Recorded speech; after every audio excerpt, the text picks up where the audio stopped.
Welcome everyone to the August 2022 Human Services Commission. If everyone could please stand and pledge. I pledge allegiance to the flag of the United States of America, to the republic for which it stands, one nation, under God, indivisible, with liberty and justice for all. Okay, if we can now have the roll call. Commissioners, Mary Jane Bidet.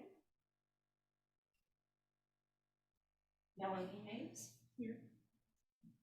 Susan Hayes. Here. Kristen Litz. Here. Vera Parikh. Is Vera off now? No, She's she's still on, yeah. still on. She's Thank still you. on, yeah. Patty Powers. Here. Jimmy Rubin. Here. And Chairperson Joe College. Here. Thank you. Jay, are there any agenda amendments? There are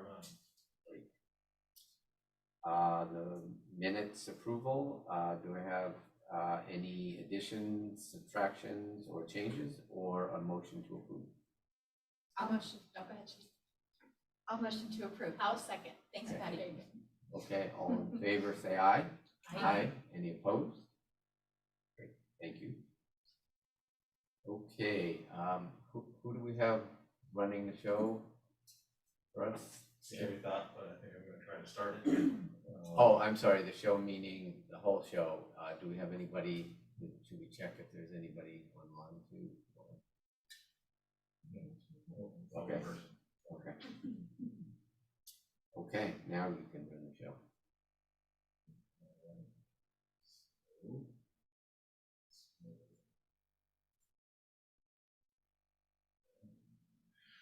All right, good evening, commissioners. Janie Ingram, Human Services Manager. It's been so long since we've done this. It's just kind of awkward. I gotta get back in the swing of it. Yeah.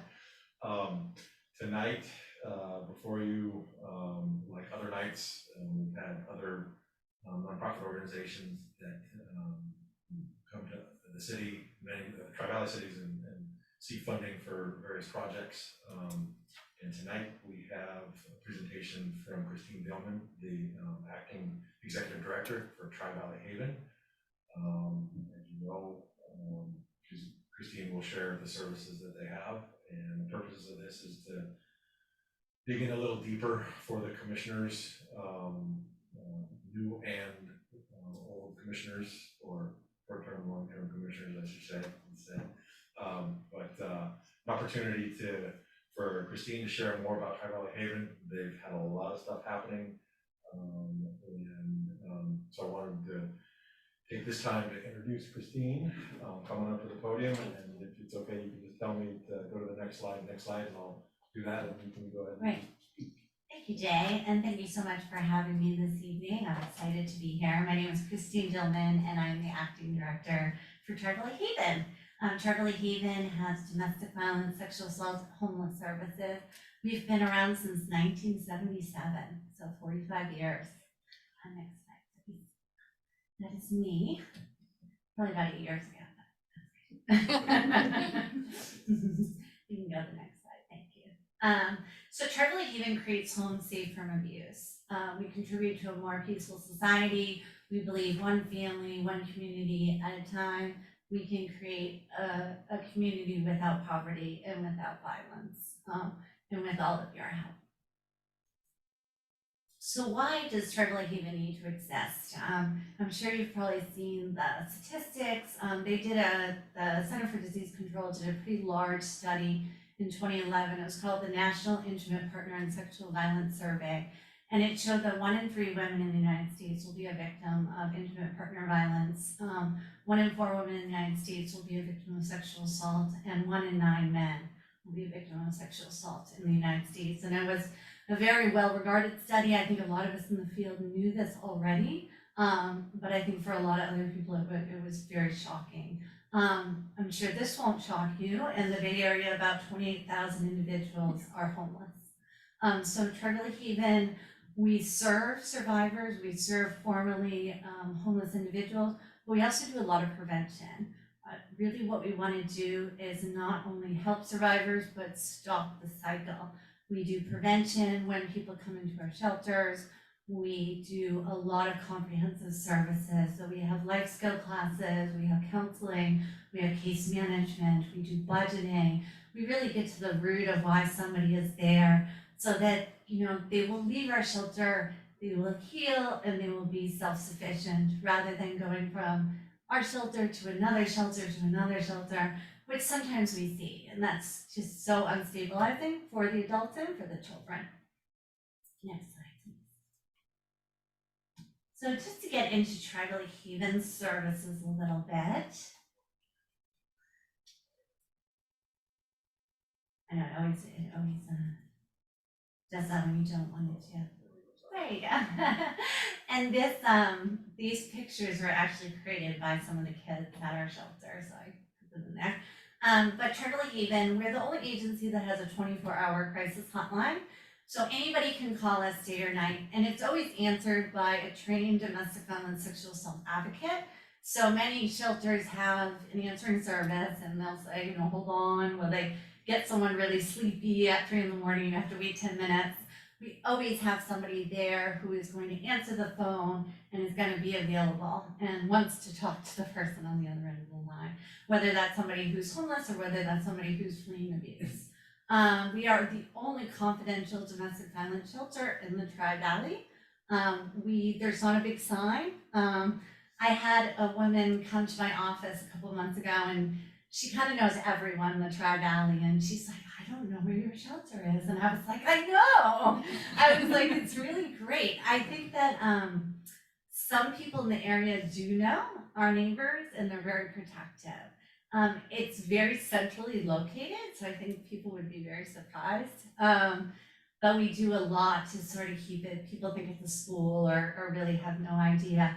There has only been one time that a perpetrator has found our shelter, and that was a 21-year-old man, and his girlfriend was at the shelter. This was about 8 years ago, and he had been a teenager at our shelter. So it was very sad because it really does show that cycle. But that's the only time that somebody has been able to find somebody at our shelter, and people do look. We have perpetrators that call and pretend to be police, and you all probably know, we pretend to be DA, so we really have to be very, very careful. It's safe and confidential, and we also have transitional housing. So when somebody is graduating from our shelter, if they aren't 100% ready to be self-sufficient, they can go into one of our transitional housing programs. We have other housing programs like one called Linkages, where they still get all of the help, like the counseling and the case management, but we pay a large percentage of their rent, and slowly they pay more and we pay less. And that goes on for about 1.5 to 2 years until they're 100% self-sufficient. So those are really helpful programs as well. And Shiloh is something that our domestic violence shelter is something that you all have supported, and it is really helpful. I know last year we had 7 Pleasanton residents, and this year we've already had 3, and I think we have a family in there right now. So it's definitely utilized by your city and by your residents.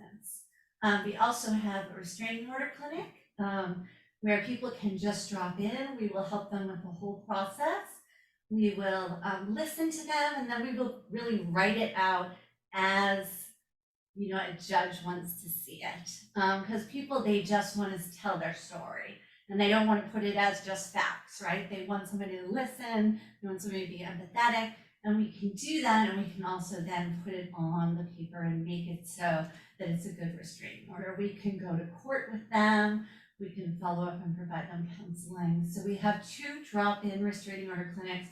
One is in Pleasanton, at our Pleasanton office on Black Avenue, and it's Tuesday evenings from 5:30 to 7:30, and that is definitely utilized by Pleasanton residents. Next slide, please. We also have sexual assault services, so we are the only rape crisis center in the Tri-Valley. And what that means is anybody who reports a sexual assault by law is allowed to have a trained advocate while they talk to the police, while they get a forensic exam.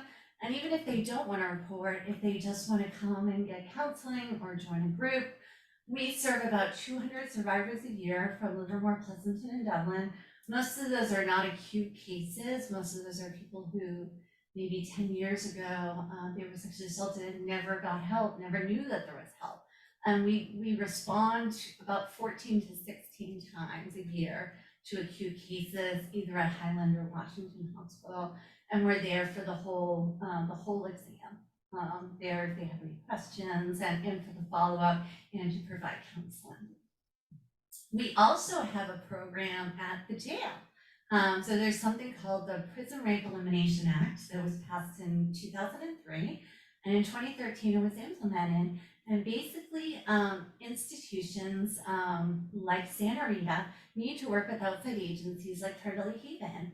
And what we do is we provide counseling, we provide therapeutic art for survivors at the jail. If somebody is feeling unsafe, they can call our crisis line directly from Santa Rita Jail.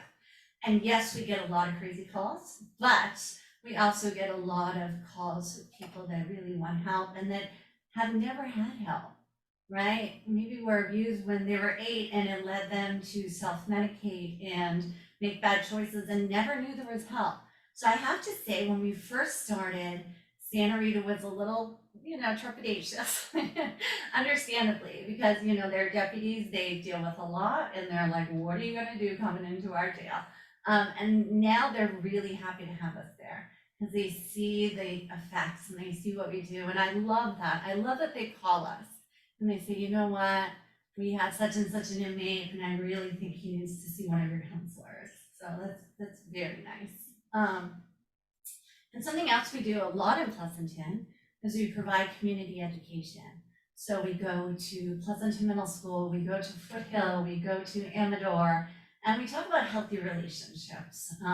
We listen to the students, we do scenarios. It's always age appropriate. So we're not telling a 7th grader what we're telling a 12th grader.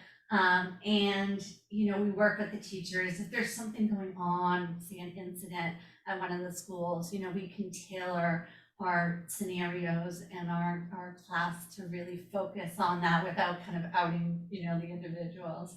So it's very effective. The Pleasanton Youth Commission has also supported our prevention, which I love. When we go to talk to the Pleasanton Youth Commission, first of all, I think it's amazing that they're getting that civic education. I'm like, why don't they do this in every town? It's so important. But the students themselves can say, wow, I had somebody from Turtle Haven come to my class and it was so helpful and it was, and this is why. So that's very, very nice. Thank you. We also offer homeless shelter. So our homeless shelter is the only shelter in the Tri-Valley that takes 2-parent families. So mom, dad, kids. There's almost no shelters like that in the whole Bay Area. We also take dads with children, which many people are not aware of. We take moms with kids and single women. We are also the only homeless shelter that takes teenage boys. And you may be like, why doesn't all shelters take teenage boys? Which would be a good question, but most shelters do not. So they are afraid of property destruction. And I always tell people, we really haven't seen a difference between the female teenagers and the male teenagers with that. I don't know if that's a good or bad thing, but seriously, the teenagers are generally, they're great. They're traumatized and they need help. But we can't imagine having a mom have to make the decision that I can go and get help and, leave this batterer or, and leave my 12-year-old, or I have to stay, right? That's not an option. So, we don't have to make that option. Something else that you have helped with is our food pantry. And in 2022, we realized that we needed a much larger food pantry. With the pandemic and with the need, we actually had moved out of our pantry outside and we never moved back in because it was just too small. And being outside, while it might have been good for not spreading the virus, it wasn't very comfortable for our staff or our clients. So we got this wonderful new pantry on L Street in Livermore, and it's a client choice. So it's just like almost if you go to the farmer's market, you can go there and you can say, I would like apples and oranges and artichokes and spinach and I'm gonna, skip the cans and I want rice. And so it's really whatever they want. And we really are giving out much more produce and much less canned food, which is probably not too much of a surprise. So it's very nice. We serve a lot of Pleasanton residents. We usually do about 700 unduplicated Pleasanton residents a year. So we're really grateful for your assistance with that. And then we have a thrift store, and our thrift store is wonderful. It does raise money for our programs, but we also have all of our residents shop there for free, which is really great because, if you're at our shelter and you need clothes for your kids, it's so much nicer to go and shop and find the sizes you need than to have to go through bags of clothes that are, heaped on a table. So it's much more empowering and they really love it. So our thrift store has been great. It's been about 10 years since we've had it. And we moved our food pantry right next to our thrift store. So that's also very nice, very convenient. Thank you.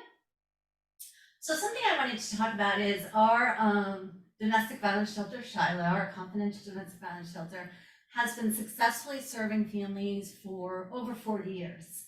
And you can see it's that picture on the left, and it is falling apart. I actually also have a video which has a lot more pictures, which I can send to Jay, and he can send to all of you to get kind of more of an idea of what the current shelter looks like. It's an amazing place because people care about you, but I have to say sometimes we do have people that come in, look around, and want to leave, and that breaks my heart. It's just, we had one building that was a mobile unit and it was really never meant for that kind of use. And the other one is an old school that was built in like the early 50s. So it's falling apart and we are going to rebuild, which is very exciting. The other thing we're going to do is we're going to go from 30 beds to 45 beds. And that is so needed. I cannot tell you, we are full all the time. And we definitely prioritize the Tri-Valley area, and our shelter is very successful because we have all of these services, because we have the transitional housing, because we really get to the core of why somebody is there, and we really, counsel and heal and give them time to be self-sufficient. Half of the residents at our shelter are children, and we know that children who grow up in a domestic violence environment are more likely to become perpetrators or victims. And if they come into a shelter and, we have a children's advocate who is specific to focusing on the children, which most shelters don't have. So of course, it's very important to focus on the adults, but we also want to make sure that, those 4 months or those 5 months or that year that we have that family, that we're also focusing on the kids. And we celebrate everything. We celebrate, birthdays, we celebrate A's, we celebrate, kids' first soccer team. So it's a fun, wonderful place. But it really, really needs to be rebuilt. So it is a confidential shelter. However, you all are on the city council. So if you ever do want a tour, I can take you for a tour. I'll just have you sign a confidentiality agreement so you can really see for yourself, because I think it helps to kind of see it and be like, whoa. The nice thing is we own the land, and it's great land. It's in a great location, and we're working with an organization called Homemade. They're a nonprofit, and they find a builder who wants to donate their time. So we pay for the materials, and it's going to lower our cost by about 40%. And they've built shelters before. So we have this amazing architect who is great at what she does, and she's done this before. So she said, what do you want? And we were able to go to our clients and say, what would you have loved to have when you were here? And we got some ideas that, we would not have ourselves come up with, like healing gardens, like a specific place for the teenagers, some really great ideas. So I'm very, very, very excited. So we are going to be coming to the cities for help with the shelter rebuild. I think that it is something that is going to help our community for decades to come. Tri-Valley Haven is not going anywhere. We just want to make sure that the buildings that we are bringing people in really make them feel that they deserve to live in a nice place. Our homeless shelter, we took over about 22 years ago, and a previous organization was running it. It was very dilapidated. We took it over, we completely remodeled, and I remember people on the street were very angry because the previous organization, there was a lot going on there, we'll just put it that way. So they did not want the shelter there. And we had to go to City Hall and we had to say, we're gonna have staff there 24/7. And a year later, the same people that were saying, we don't want you to be there, came at Thanksgiving and brought us a turkey, which I thought was like amazing. We didn't eat it, just in case, but but it was really nice. So, I think, and for a homeless shelter, having that building that it's like a home. It feels like a home, it doesn't feel like a shelter. And I think that really helps as well. People go there and they're like, you know what? I deserve to be in a nice place. My kids deserve to be in a nice place. This is what I want for myself. How can I get there? All right. Okay, we have wonderful events. So a few events that are coming up is every October for Domestic Violence Awareness Month, we have a Pace for Peace. And it's a 5K, 10K walk run. It's a lot of fun. This is our 25th annual this year. So we'd love to have you come. It's Saturday, October 1st at 8 a.m. And then we also do backpack events. We just gave away over 400 backpacks to Pleasanton and Livermore residents. Actually, half of those were given away to Pleasanton residents this year. We did it at Linwood Church and it was incredibly successful. So that was very nice. We really feel like all students should have, a new pair of shoes, new backpack, and, school supplies and be ready for the year. So something else we do is a holiday program. So we've been doing that for 25 years. We started off doing it for the residents at both of our shelters, and we realized that there was this huge need in the community. So our holiday program, we serve 3,500 individuals, and how it typically works pre-COVID is we get a whole bunch of gifts and the parents come and they get to shop for their kids. So they get to take the gifts that they think are appropriate for their kids, whether they're celebrating Hanukkah or, Christmas or, Kwanzaa or the winter solstice, whatever it is, they can get that and they get some wrapping paper, they get food, and they get a gift card for like a turkey or tofu or whatever they would like. And then they get to go home, they get to wrap it, they get to give it to their kids. And it's so much more empowering. You see how excited they are that it's really not coming from the Haven, it's coming from the mom or the dad, which is really, really nice. So with COVID, we have still done the program, but having everybody in one room shopping for gifts, we've been doing a drive-through. So we've been giving away gift cards and still food and stockings to make it still festive. We think this will probably be the last year that we need to do the gift cards, and then we're gonna go back to the gifts because it's funner. And I think the families like it a little bit better too. So next, please, thank you. And that's the flyer for the 25th annual Pace for Peace, which I can definitely send to Jay as well. And then the next, this is, oh, you can't see that. We've actually changed the color, so it's a darker purple, so you'll see it a lot better. But we are having a shelter rebuild event, and that is on Saturday, October 22nd at Darcy Kent Winery. It is $60, so pretty good price for dinner and drinks and entertainment, and get to hear about the new shelter. So we would love for you to be our guest and come down. Do you have any questions?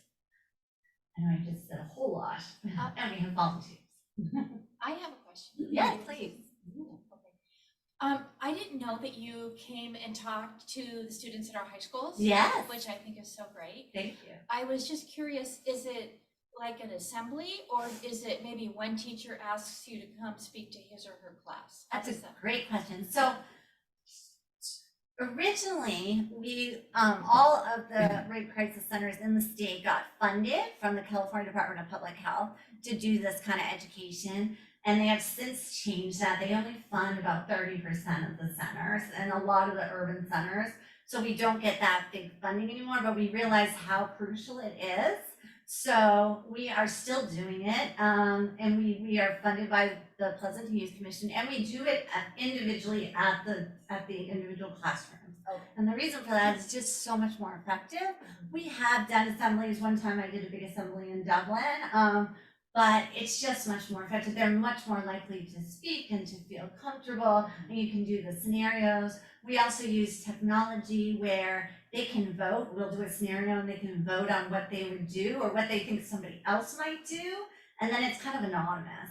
Like they can say, I wouldn't do anything if they really wouldn't do anything, and that's okay, right? Because we're starting a conversation, like, why wouldn't you do something? And sometimes it's good not to do anything, right? If you're gonna then put yourself in danger, we don't want that, right? But we really get to start that conversation on what could somebody do in a safe way if there's a potentially, traumatic event happening. That's really great, thank you. Thank you. And we do really work with the teachers. I have a question as well. Where does the food for the food pantry come from? Are you working with grocery stores, with restaurants, are people donating food? That's such a great question. So some of it comes from the food bank, but most of it comes from grocery stores. So we're part of Grocery Rescue. So every morning, either our staff or a lot of times amazing volunteers will go and pick up food. And we go to like 14 different grocery stores. Like we go to Whole Foods and Trader Joe's and Safeway and Lucky's and Albertsons and Target and Walmart, and they cannot, if say it's gonna expire tomorrow, they cannot give it to us. It has to be like at least 5 days. And we get milk and eggs and meat and produce because they'll see like we have so much milk, there is no way we are gonna sell this much milk. So they can write it off, so it helps them and it really helps us because we're able to really provide that balanced experience, that balanced food for our guests. We call them our guests. Whoever coordinates that should be commended. That's fantastic. It is pretty amazing. And I do have to say, the food bank is helpful and sometimes pairing us up with, with the different grocery stores. And then our food pantry coordinator, she's great.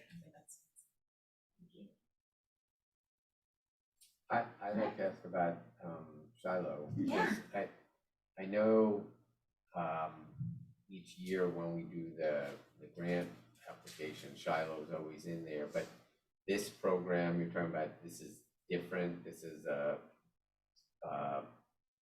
totally unique part. Yeah, so what we're doing is we're actually doing a capital campaign. So on the land that we own, we actually have 2 buildings. And one of the buildings we've had to shut down because of mold and structural, it's just not safe. So we were like, what are we gonna do? Because we can't, it was actually half of our beds, it was 14 beds, so basically half of our beds. And we said, we can't not serve, 14 people. So we actually rented a house nearby. It's a short-term solution, but it's a good short-term solution. So now we're back up to 30 beds. And I have to say, Pleasanton and Livermore have assisted us with that. I don't know what we would have done, because it's much more costly to have 2 locations and have staff that have to go to 2 different places. Obviously, long term, when we build a new shelter, that's going to be so much better. It's going to be safer. We'll have the gates and everything. But in the short term, we are currently now at the current location and at another location about a mile away. And so this capital campaign is separate. We generally have the operating funds from the state and from generous donations from cities, but it's going to be about $5 million total. And But you could just give us 2 and we'd be okay. I don't need it all. So the building now that's closed, that's gonna be raised and rebuilt, and that'll be your other 30? So yeah, we are basically going to just knock down both and just build one building. And then we will have one building with 30 beds, and then we will have kind of a transitional building that'll have another 15. Oh, so you'll probably have to get another rental, is that it, like while you're doing the construction? So yes, so what we'll do, because we will still serve people, is we'll keep the current rental and then we will get one more rental, or we will work with a local hotel. I like the rental idea better. It's much more homey, and that's the other reason why it's really great to work with Homemade, because they've done this before and they know how to do it quickly. And time is of the essence, because we really, we want to keep people, safe and out of the shelter for as few months as possible. And I'm just a little bit confused, so neither of these places is Shiloh House. Oh, and so, yes, so that was confusing. So we have a site, and it has 2 buildings on it, and we call that Shiloh.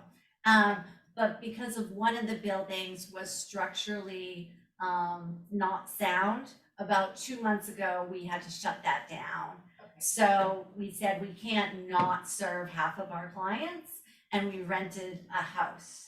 So that is a temporary solution until we rebuild So- on the same site. So when we give money, with our funds, that is to Shiloh House, which is AKA the shelter? That's all one and the same. Correct, Thank you. yes, correct, yes. It's technically 2 buildings, it still is 2 buildings, so yes. Okay, thank you. Thanks. I wanted to ask too about the rate crisis support. You Yes. said 12 to 14. Those are acute cases, people who want to get a forensic exam, Right. who want to report and then go to Highland or Washington and get a forensic exam. So are they folks that, are you contacted from the hospital or from the? where- Usually where the are they police station connecting will you? call us and they will say, like, Pleasanton PD is great. Their chief is actually on our board, but they did it before then too. They would call and say, we have a survivor and we're taking, he or she to Highland Hospital. Could you meet us there? And, or if it's not appropriate to have a forensic exam, say it was 3 weeks before and they don't think they're gonna be able to get any evidence, they'll say, we're gonna interview the survivor. Could you please come to Pleasanton Police Department? And we'll come and we'll be there. We'll sit with the survivor. We don't interfere with the investigation in any way. We're just there for emotional support.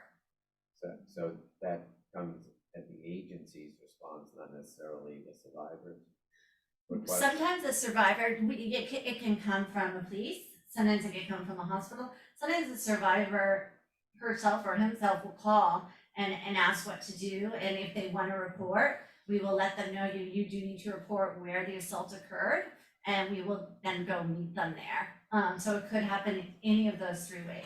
And do they ask for you specifically, or because are there other agencies, or does the police department say they're good, we should call them? Great or- question. That's what they say. Okay. No, but the Office of Emergency Services does give us service areas. So our service area is the Tri-Valley. So any survivor in Livermore, Pleasanton, Dublin, or Sunol who needs an advocate, it is our responsibility to provide a trained sexual assault advocate anytime, day or night, 365 days a year. I have one more wrap up, but I I want to have give. one more too. No, you go ahead. Sorry, Go I ahead. No, just- no, That's that's great. great. Yeah. So if someone was interested in volunteering, do they have to be like a licensed something, or do you train somebody who's not licensed with the background to do this? Great question. So we have people that volunteer at like our food pantry or the thrift store who maybe get like a 2 or 3 hour training. But if you want to do direct service, like answer the crisis line or go to the hospital, we have a 70-hour training. So our volunteers are very committed. They're amazing. And it is certified by the state of California. So it's not just 70 hours and we just decided what to do. It's very clear, like every 15 minutes, like what we have to talk about. And every couple of years, they come by and make sure we're doing it correctly. And when they successfully complete that 70-hour training, they're a certified domestic violence sexual assault crisis counselor or advocate, and they can help a survivor if they are volunteering or working with a certified rape crisis center like Treadwell Haven. Okay. So, no, great, and I'm glad you asked that because my follow-up is great. So this is a tee up for you. So you've been here for 45 years. You have volunteers that take 70-hour classes and stay awake 24 hours a day and not pull out of bed, sleep eat in. What's your secret? We have a lot of volunteers. We also have something called backup. So staff will take backup for a week at a time. So say, because we understand that volunteers are volunteers, right? Your kid gets sick, you have a headache, you can't take your shift. Normally shifts are 48 hours. So it might be, from noon to 4 on Saturday, or it might be overnight on a Monday. But you always have a staff person backing you up. And if staff does take that backup for that week, they get a stipend. And then if they work, so they get a stipend, and if they go out and respond, then they do get paid as well. So we try to divide up the work, and I think everyone who works at the Haven, well, we certainly could work for corporate America and probably make a lot more. We're really committed to what we do. We really support each other. We also do a lot of training on vicarious trauma and self-care because, we hear a lot of terrible stuff. We also hear a lot of amazing stuff, like the people who do 70-hour trainings, to volunteer. But we really, we do a lot of vicarious trauma and self-care training. Right, and I would imagine information on all this is on the website. Yes, we have a great website, and all of my email is on the next slide. It's Christine@charliehaven.org. So if you have any questions, and Jean knows how to get a hold of me too. And I really appreciate, I want to say, Jay and the staff at Pleasanton are amazing. I'm sure you all probably know that, but we couldn't do it alone. I feel so lucky. I'm from Boston, but I've been here for 21 years, so I think I'm kind of a local now. And, I just really appreciate the Tri-Valley. I think that we do a lot, and it's a great community because of it. Thank you for all the great work. Yeah, thank you so And much. thank you for coming. Thank you. Have a good meeting. Thank you. I know. I took the same thing. Yeah, I was like, Yeah. yeah, it's like, oh, man. Thank you for that.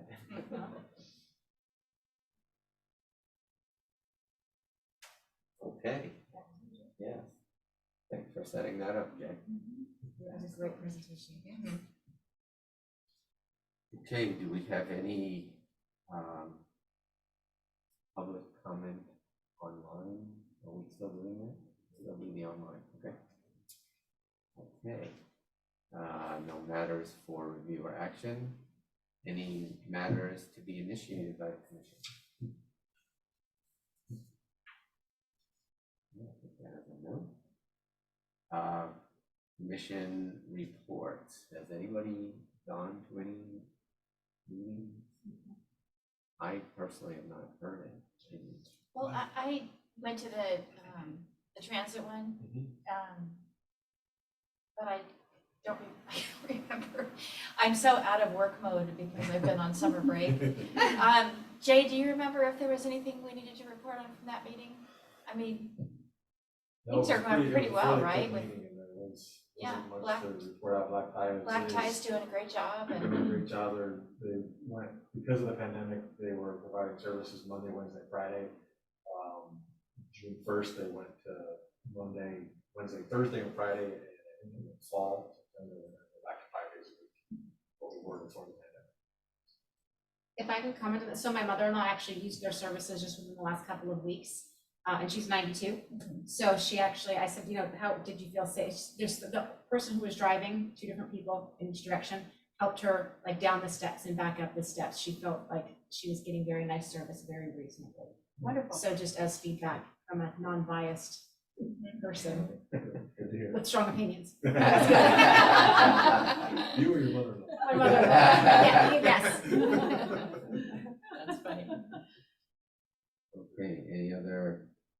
I will say in regards to meetings, previously, we had certain commissioners report out certain activities. And so I reached out to CityServe because they used to do one of the meetings that commissioners would attend, the quarterly meeting. Right. I said, you gonna start those back up?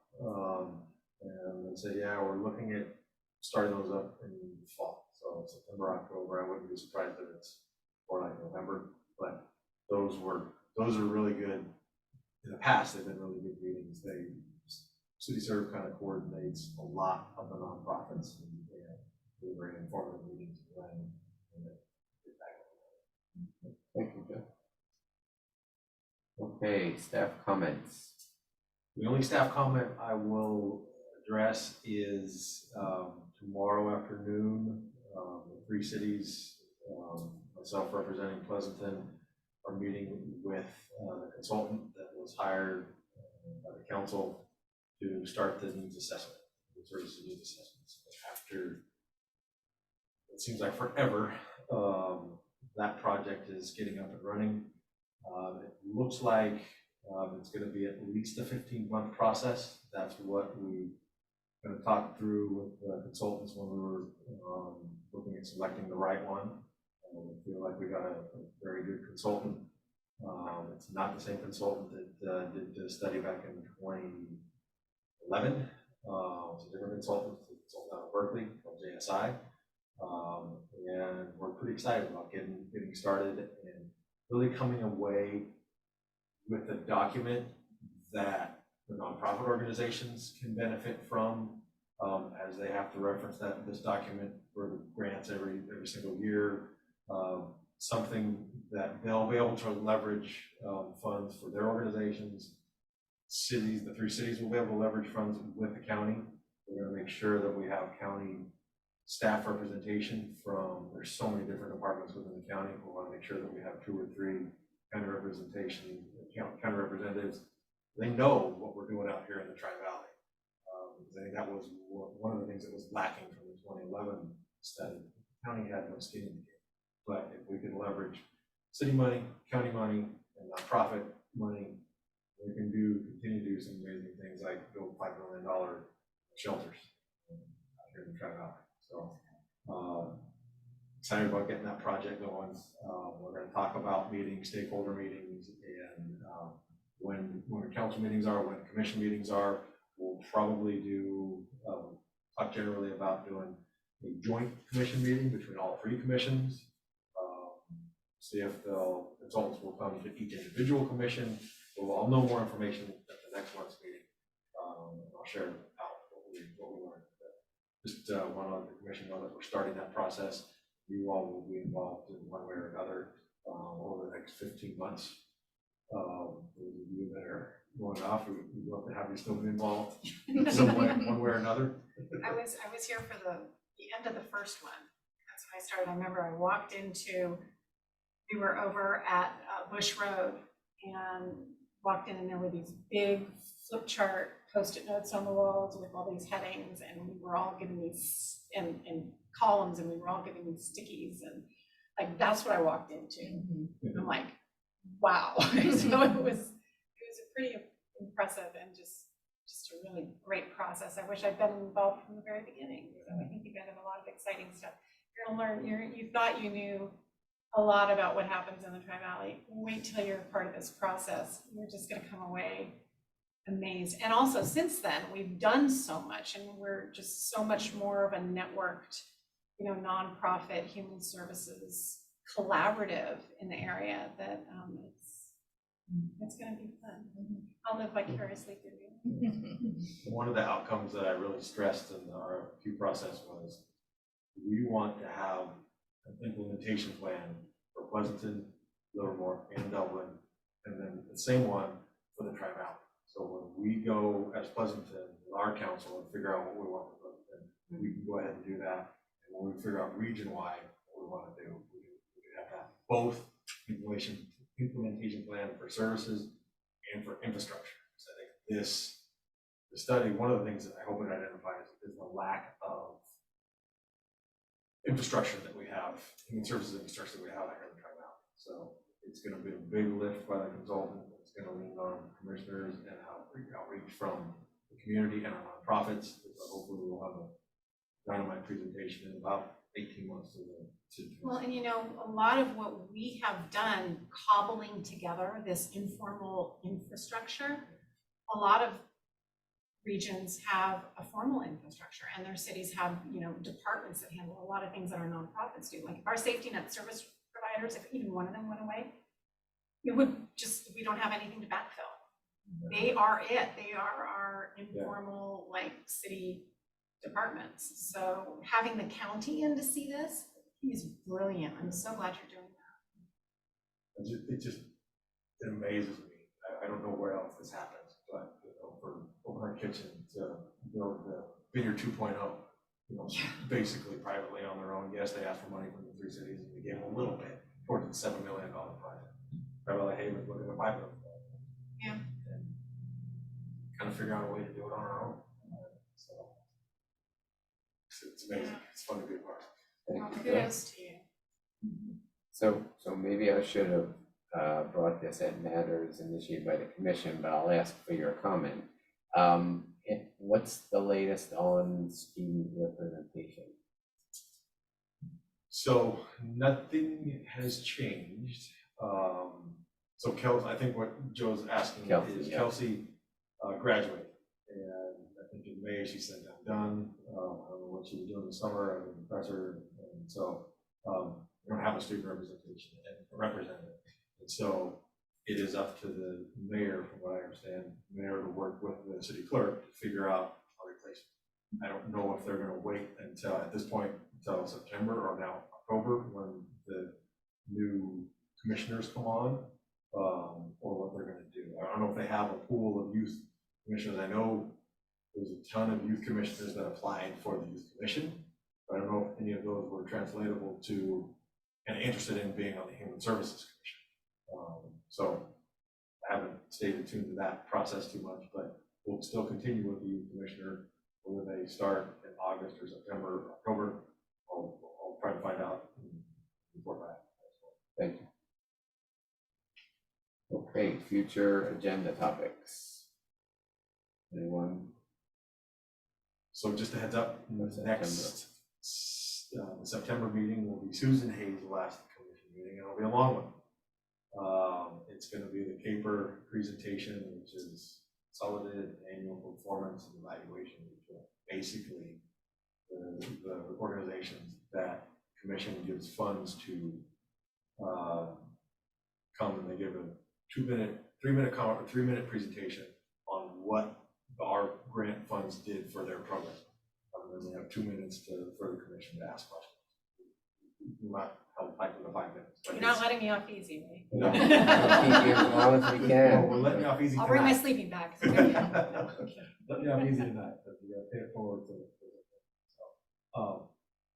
But it'll, so it'll be a good meeting, another opportunity to ask questions. Because you'll have the annual report for all of last fiscal year of what they said they were gonna do and what they actually did. Ask questions. Heart's content. Okay. Okay, anything else? Otherwise, motion to adjourn, I move that we adjourn. second, Second. any opposed? Okay, thanks, everyone, always a pleasure. Thank you. Thank you, Joe. Thank